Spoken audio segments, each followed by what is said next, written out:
дойде на 28-ми, което няма как да стане. Не бе, не закъснява поръчката, вие се шегувате. Не се шегувам.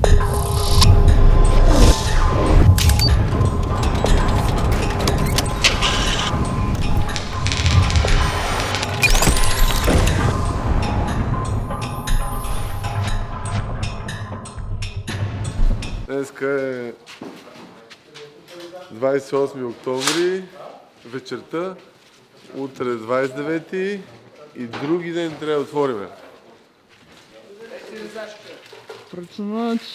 Почти готово, нали? Всичко е наред, там няма никакви проблеми.